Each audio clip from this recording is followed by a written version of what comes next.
Snapchat Ads versus Pinterest Ads. Quelle est la meilleure plateforme pour faire de la publicité? Nous allons voir ça maintenant.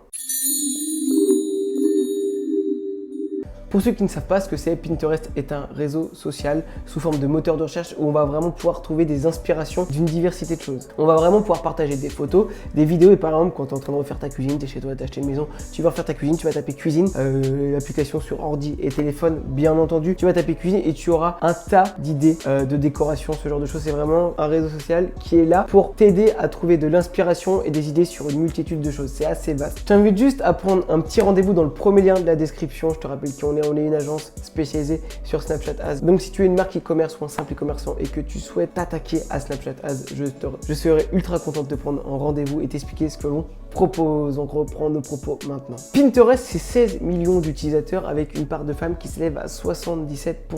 Donc il y a vraiment beaucoup plus de femmes que d'hommes sur cette application, tandis que nous, Snapchat, on est à plus de 20 millions d'utilisateurs avec une part de femmes s'élevant à 52%, donc 48% d'hommes, ce qui fait que vraiment c'est beaucoup plus homogène en termes de profil de sexe. Donc tu l'auras bien compris, si tu es une marque qui t'adresse exclusivement aux hommes, Pinterest, ça va être très tendu pour toi puisque tu vas parler à seulement 23% des utilisateurs de l'application. Il reste quand même du monde, mais il reste quand même peu de personnes. Tandis que si tu viens sur Snapchat et que tu fais du Snapchat, voilà, tu touches actuellement par jour, on a 17 millions d'utilisateurs par jour, soit 48% de ces 17 millions, tu vas toucher énormément, beaucoup plus de personnes. Après, effectivement, si tu es une marque qui s'adresse vraiment aux femmes, c'est intéressant de faire les deux. Pour être honnête, je ne crache pas du tout sur Pinterest, ça reste vraiment un bon moyen de faire de la publicité. Pour moi, c'est vraiment un système d'acquisition secondaire, mais si tu es une marque qui t'adresse aux femmes ou dans le monde de la décoration, ça va être vraiment bien pour toi. Tu peux aussi faire du Snapchat, bien entendu, mais aller sur Pinterest va être aussi intéressant car il y a très peu de concurrence. Mais c'est vrai que si tu t'adresses aux hommes, ça va être un petit peu plus difficile de faire de gros chiffres. Tu vas faire des chiffres, puisque je te rappelle qu'il y a 23% de 17 millions de personnes, 16 millions de personnes, pardon. Donc tu vas trouver quand même une audience, mais elle va être extrêmement petite. Mais effectivement, si tu es une marque et que tu es présente sur énormément de canaux d'acquisition, en plus, il faut savoir, l'avantage, c'est que les femmes achètent beaucoup de cadeaux pour leurs copains, leurs conjoints, leurs amis, tout ce que tu veux. Les femmes consomment aussi beaucoup pour les hommes. Donc tu peux aussi faire de la publicité. C'est un petit pari si tu es une marque d'aller faire de la pub en espérant créer des idées de cadeaux, que ce soit pour la Saint-Valentin, Noël, ce genre de choses. C'est aussi intéressant d'y aller, même si pour moi ça reste beaucoup plus complexe et que si tu viens directement sur Snapchat, tu es sûr et certain de trouver ton audience car il y a énormément d'hommes qui utilisent l'application. Par contre, comme je t'ai dit un petit peu avant, si tu es une marque qui est vraiment dans la décoration, certes Snapchat c'est très bien pour toi, mais ça sera aussi intéressant de faire du Pinterest parce que vraiment, si tu as déjà été sur Pinterest, tu vois que tu as énormément d'idées, d'énormément de choses. Si tu es dans le monde du bricolage, tu peux vraiment te faire plaisir car il y a vraiment énormément d'idées, même de paysages, de genre de choses sur Pinterest. C'est vraiment quelque chose qui est vraiment très beau visuellement. À noter quand même que sur Pinterest, on regarde au niveau des tendances qu'il y a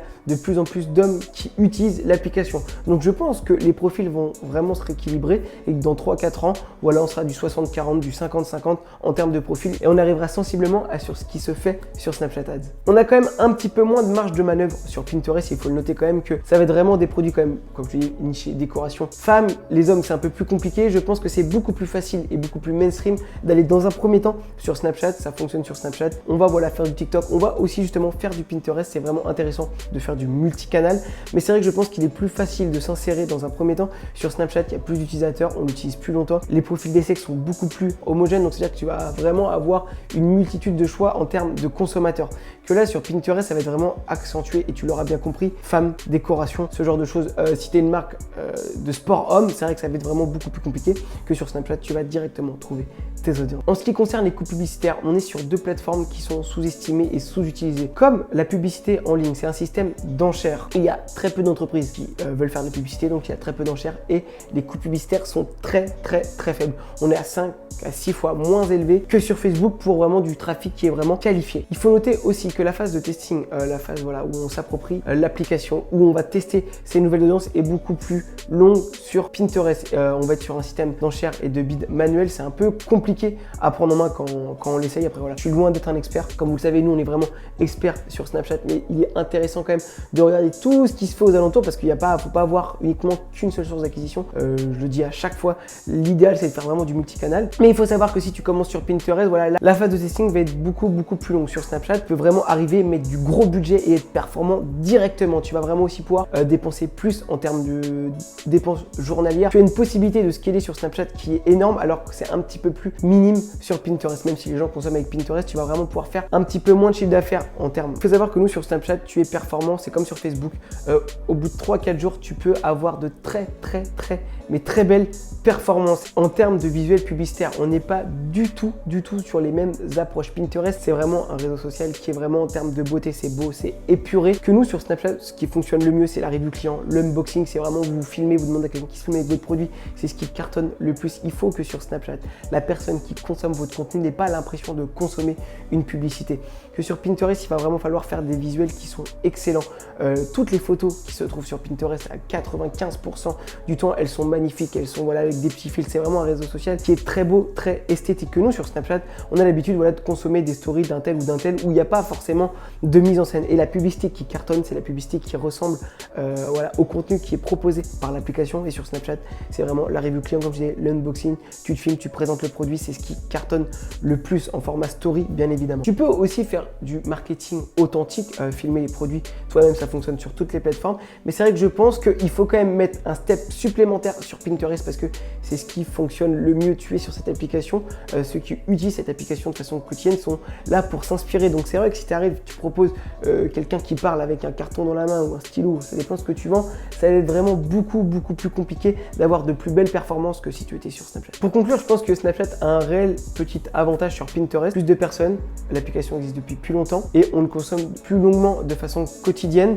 Les gens ont l'habitude de consommer avec Snapchat, même s'ils ont aussi l'habitude, j'avais vu une stat passer, 80% des gens avouent avoir consommé au moins un produit, acheté au moins un produit avec Pinterest. Donc les gens ont aussi l'habitude de voir la publicité et d'acheter via Pinterest. Mais c'est vrai que sur Snapchat, voilà, on peut performer directement, pas de limite publicitaire, on peut y aller, on peut potentiellement vendre plus de produits comme on l'a vu au début de la vidéo. Il y a beaucoup plus de femmes sur Pinterest, donc voilà, si tu es dans des niches où tu t'adresses aux hommes et aux femmes, ça va être mieux d'aller dans un premier temps sur Snapchat. Je te conseille vraiment de faire du Pinterest dans un second temps pour balayer le plus large possible, de faire tout ce qui existe, Google, Facebook, Pinterest, Snapchat, TikTok, tout ce qui existe et où on peut faire de la publicité. Je te conseille d'y aller pour vraiment que tout le monde voit ton offre et ton produit. C'est comme ça que tu obtiendras, je pense, les meilleures performances. Il ne faut pas rester enfermé dans un seul angle marketing. Je tiens vraiment à souligner que je ne suis pas du tout contre Pinterest. Pour moi, c'est aussi une très bonne façon de faire de la publicité. Les coûts publicitaires sont très faibles, très peu de concurrence. Donc voilà, c'est plus facile pour moi de performer sur du Pinterest, du Snapchat, que aller performer directement sur du Facebook où il y a 96% des marketeurs en B2C mondiaux qui l'utilisent, où il y a une concurrence qui est féroce. Si tu as moins de concurrence, ça va être un petit peu plus facile, surtout si tu débutes, de t'insérer sur ce genre de plateforme. Donc voilà, j'espère que cette vidéo t'a plu. Comme d'habitude, je t'invite à rentrer ton mail dans le deuxième lien de la description. Moi, je me charge de t'envoyer une petite formation 100% gratuite qui va t'apprendre à performer sur Snapchat. Et je t'invite aussi à prendre un petit rendez-vous avec moi. On t'explique ce que l'on propose. Donc voilà, je te dis à la prochaine. Abonne-toi, partage, ça donne de la force et ça m'aide à développer la chaîne. C'est très important. Abonne-toi.